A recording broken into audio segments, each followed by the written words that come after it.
What can be done immediately to start ventilating the Indian economy? Now, there rarely has there been such a simultaneous social and economic disruption in the country. This has led to social shocks, economic shocks. What is your idea about what can be done right away to try and ensure we can start reviving different sectors of the economy, in particular the media sector as well? So, look, I think the lockdown was absolutely necessary. It's been an absolute success. Just about 1,300 deaths or so. India is one of the most sterling stories as far as containing the spread of the virus is concerned. Now we need to do something equally radical in order to kickstart the economy, because we should appreciate the fact that it's not a pause, Rahul. It's a reset, and every part will have to be kicked back into action, because it won't start firing again by itself. So, and unless one Sulaja was talking about, you have to restart the whole supply chain for manufacturing to start happening, from the suppliers all the way up to the dealers. But it's the same thing about the economy, because our economy is so integrated that it's tough to take a slice of it and say, okay, we will start restarting it. It's not a modular economy, because you need people. We decided to do a lockdown. Lockdown was unilateral decision by the government, highly required and very successful. But to restart, you need to collaborate everybody. The people who work, migrant laborers, whether they're blue collared, white collared, or whatever, if they have disappeared, they first need to come to the plants for things to start happening. Even in my sector, for instance, not a single television show or film is being made today. And these shows, for them to be made, they need representation from all walks of life, and people come from all parts of the country to make a show. So a makeup artist who was probably a migrant from Eastern UP or Bihar, if that person has gone away, that person needs to come back. And so does the technician, and so does everyone else. So we need, it's not an easy problem to solve because of the interlinkages. And people have gone away. They need to be confident that it's okay to come back, and that they are not going to come back only for them to walk into even no, greater but you said that uncertainty a and dramatic risk. problem requires a dramatic solution. So what are your out of the box Right. ideas about what this dramatic solution can be, which is also feasible and doable for the government? So I think first and foremost, we need to start stimulating both supply and demand. People have gone out of, their earnings have been disrupted very badly. For it's now 6 weeks and a few more weeks perhaps before they can start coming back to work. A lot of people's incomes have gone totally dry. We need to put money in their hands. Government has done a great job of putting some money so that they survive, but a lot more needs to be done on that front, and a lot more needs to be done in urban India. We equate poverty with rural, and we forget about the degrading and absolutely brutal effects of urban poverty. Because in an urban area, if you do not earn for a day, it's difficult to survive. And even in the urban area itself, the entire industrial economic activity is happening, whether it is manufacturing, services, etc. So we need to make sure that these people are brought back. These people have the ability to support themselves in terms of coming back to where they were, and they are assured of getting their employment. And that is not an easy problem. We've been hearing noises around. Everybody needs to get, we must all make sure that everybody remains employed, and that's a very laudable goal. But that can happen for a month, 2 months. But after some time, the entrepreneurs and business owners will just run out of capacity. I will give you an example. That we have about 8 to 10 million people who work in retail sector in India. These are just small people who work as salesperson in a shop, delivery boys, etc., etc., and they have been out of work. How do these people? How are they going to get money? They cannot get money even if we put pressure on their employers to give them money, because the employer himself or herself has run out of any resources. So we do need to do a very, very radical program of putting money in people's hands, and also then supporting entrepreneurs and businesses who have to employ these people. So that for some time, they have already built a liability. The thing that we miss sometimes is that 6-8 months of shutdown of this kind, no matter how important and inevitable it has also set businesses back for a long time. But Harshpati Profits Singhania, have the disappeared. reality is if sector after sector is crying for help. The government's focus from all accounts in the public domain is on micro, small and medium enterprises, saying that's where they need to ensure that companies stay afloat. They're hoping that the big boys of India Inc. can take care of themselves. They have adequate reserves, they have adequate wherewithal to be able to last out this storm without sacking employees. Do you think that's feasible? Or as Uday says, that that's not going to be enough, you're also expecting income support from the government? That's a very important question that you raised, Rupal. Because yes, the narrative is clearly that the MSMEs, the trade, individual people require a lot of support. But large business, as Uday was saying, also requires support, because large business also means large costs. So let's take it very simply. You have very little or zero revenue. You can do away with variable costs, but you have large fixed costs. You also have your meter ticking. Apart from employees, you also have to pay the banks. You also have to service your loans. So there has to be some support to the large industry as well. No, but when industrialists say this and people in government listen, they message or they call to say, next time somebody says this, you please ask him that government resources are limited, GST collections in any case have fallen, our revenues are very, very stretched this time. We have to first overcome this crisis, spend on healthcare, ensure that people survive, and companies also have to understand that there's a limit to what the government can do at this time. Absolutely understand. And let me put it very bluntly. I would not like to be in the Prime Minister's or policymaker's shoes, because it is not easy at this point in time. But having said so, why I'm talking about large business are several reasons, Rahul. One is that large business is a fulcrum around which the entire ecosystem of MSMEs, suppliers, dealers, ultimately consumers is linked. And that is a very large part of employment. Now, if large businesses, I'm not saying all, but let us say stressed companies, let us say companies that are already making losses or in difficulty, if they go under, that problem is not a business problem alone. It is a problem that comes on to banks. And from the banks, you have the issue of NPAs. Ultimately, it ravages the economy. So I think it is important enough. And government, I understand the revenues, but today is extraordinary. Normal economic measures won't work. So, for example, the government will have to perhaps think about printing its way, however controversial it might seem, printing money and finding its way out of this problem. In the US, for example, the US Fed has done a never done before move. They are actually buying out companies' debts.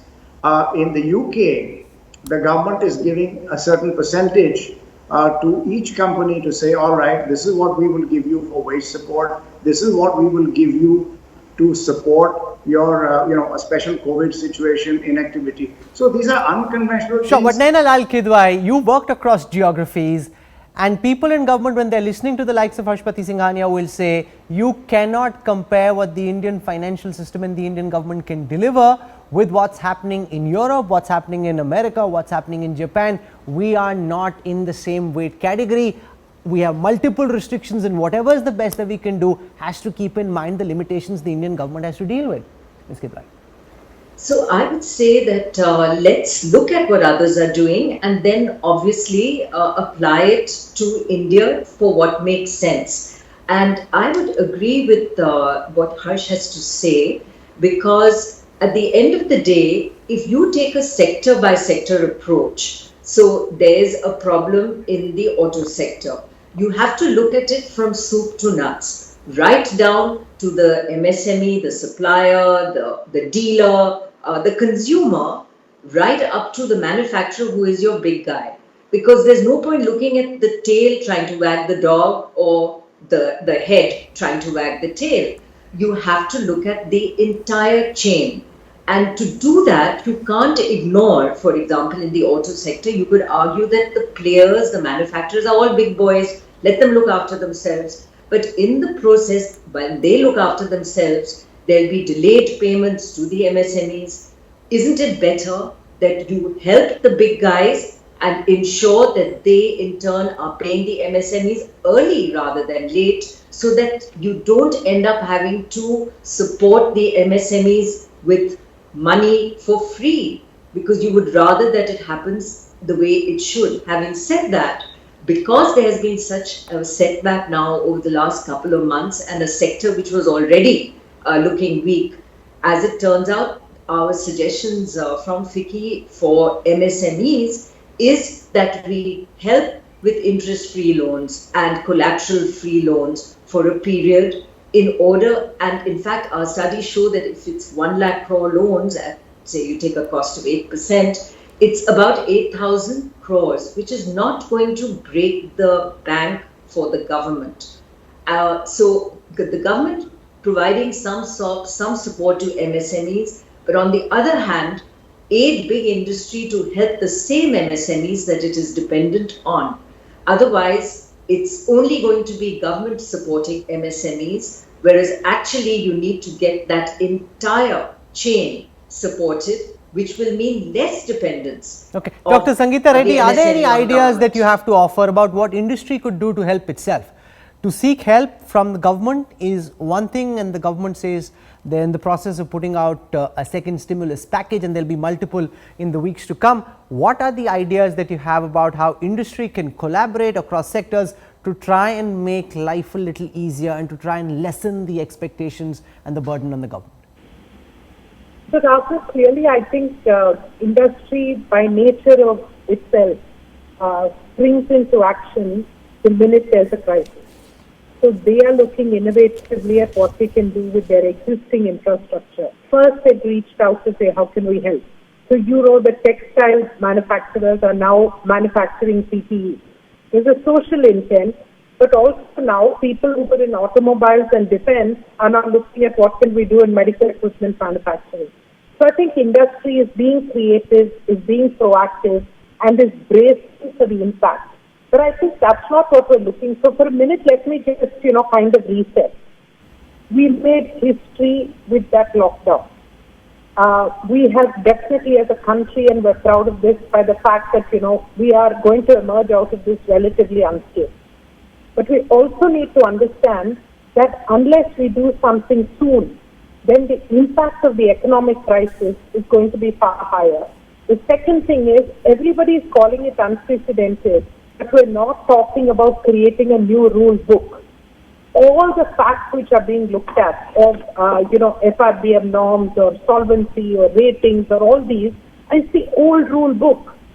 Why don't we figure out how we create a significant surplus and use this surplus to support business continuity, to re-stimulate demand, and then build new innovative industries for the future, manufacturing clusters, agri-processing, infrastructure investments, use the MNREGA, but get our roads and infra in place. And with this will emerge a new strong India. The funding that we take in today, and say the stimulus demand package that we put together, and it's government and industry together, we do it together and say that the tax generation is going to double or triple in the next 36 to 48 months, and you put a COVID test on that and say we will repay whatever we have raised. So I think we're not asking for the sake of asking. We are asking because unless you keep industry alive, the economy, the country, and the people of India will suffer. And unless you do it quickly, the longer you wait, the tougher it's going to be to recover. So this is not, and if you look at the package that FICCI had asked for, the number one request was really to support the vulnerable, put money in their hands. You saw that picture of people hiding in a cement mixer truck, of people trying to go home. You're seeing the picture of farmers, who's starving. You see children on the street. And urban poor is actually a sadder case than the rural poor. So we understand that. So first, put money in the hands of these people. Second is ensure business continuity, both for the MSME and for the large sector. The third and important aspect is please look at the healthcare, because if you lose your health security, you have lost too much for the country. Keep your hospitals and nursing homes alive.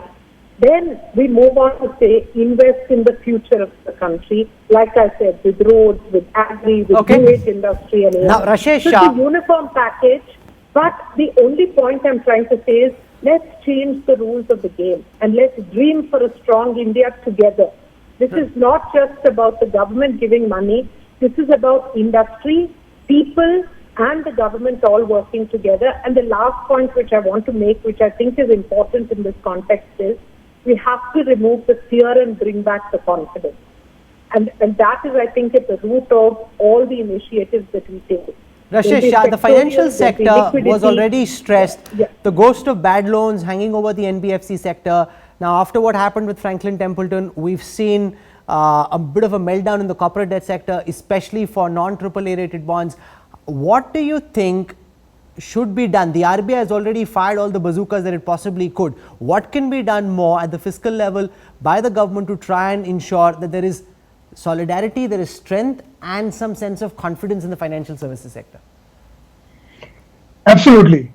Actually, you've raised a very important part because, financial system is like the blood in the body. The liquidity needs to flow. And what we have seen over the last 18 months, but also over the last few weeks, is there is an extreme amount of risk aversion. And as a result of that, the markets are frozen. So if you see, the economy, like we all talk about opening up again, but I always believe that closing was maybe easier because it was a very binomial. It was one single shot, you close the economy. But opening up is going to be very gradual, very calibrated, and the government, the central government, the state government, the industry, the workers, the individuals will all have to revive confidence for the opening up to happen. You can't open up by order. You will have to open up by installing confidence. And one of the ways of installing confidence is to get cash flows started, get liquidity started again, because everybody in the month of April, cash flows have dried up. An average company's cash inflow were about 5 to 10% of normal, but the cash outflows were still 30-40% of normal. So I think we need to get the liquidity flowing. What RBI has done has been a good thing. They've tried to pump liquidity, but unfortunately we have a financial system which is very banking dependent. So if you look at credit flow in the economy, they come via mutual funds, via the bond market, they come via NBFCs, and they come via banks. Now, 18 months ago, I think NBFCs had their own issues after ILFS. So NBFC flow of credit has been choked. Now with the Templeton issue, the bond markets have also got dislocated. The banks have, because of the NPAs of the last 5 years, have become extremely risk averse, and except for AAA or government companies, nobody is getting credit. No, but what's the solution? Because credit offtake was already at a historic low for about 2 decades. There hadn't been as low a credit offtake as there was even before the pandemic. Now to that trouble has got added the virus. What's the vaccine that you can inject into the financial services sector? So basically, as we say, there has to be somebody providing liquidity of the last resort. We need somebody to even backstop risk, like for example, MSME loans and all that. If the banks are not keen on taking that risk, the government or RBI needs to backstop. We need credit guarantee. We need credit enhancement for MSME loans. This is not new. This is happening all over the world. Governments and central banks are saying we are the risk takers of the last resort. We can take the risk because somebody needs to take the risk. If the world becomes risk averse, everything dries up. So when you ask how do we reopen again, we need to get confidence back. We need to get liquidity back. And one of the ways of saying is not pass the buck to the banks only, but maybe the RBI, maybe the government can say, I will backstop the risk. I will do the credit Ms. guarantee. Motwani, you spoke about the need to revive demand. But confidence and demand aren't buttons you can switch on and off. At a time when people are worried about whether they'll have a job, it's highly unlikely that somebody will say, let me go out and buy an electric two-wheeler or a three-wheeler or a four-wheeler because I myself don't know whether I have a job or not. So therefore, how can you revive demand when there is so much uncertainty about the job market itself? I think you raised a very valid point, and I think that's the first thing that we need to do. I think we need to first start saying that we are ready to jumpstart. That the focus has been on saving lives. I think the focus has to also shift now to saving livelihoods. And right from the top leadership of the nation, to leaders of our states and all across, I think the message has to go out that we are ready to jumpstart. that we want to get the economy going, we want to open businesses, we want to try to return to life as a normal life and learn to live with the virus. And maybe a nationalistic message that nothing can stop India. Because I think it's first, people are in a fear psychosis, they need to start feeling better, they need to start feeling more confident. I think this is the most urgent need of the hour, that there is a positive rhetoric, a narrative which is confident, that starts spreading over the next few weeks through media and through all the leaders speak. And then second thing is speed and urgency. I think the urgency to kickstart the economy has to be shown at all levels. Problems have to be solved. Whatever support the government can afford, whatever support package we come to, and the consensus along with the industry should be implemented quickly. I think businesses are on ventilators, MSMEs and large businesses are on ventilators. So I think we have to act before the patient dies, and we need to take quick decisions. We need to keep it simple, and the problem is complex, but some of the simpler solutions can be implemented very quickly, so that we can think about, as I said, bringing the customers back and bringing people back to work. Yeah. And I think that is the first, the mindset we need to work on all across the nation. One of And the key with speed, with challenges confidence, and with concerns commitment. for those That's the watching first step. is, how do you ensure that there is as less job loss as possible? How do you ensure there's no bloodbath on the factory floor?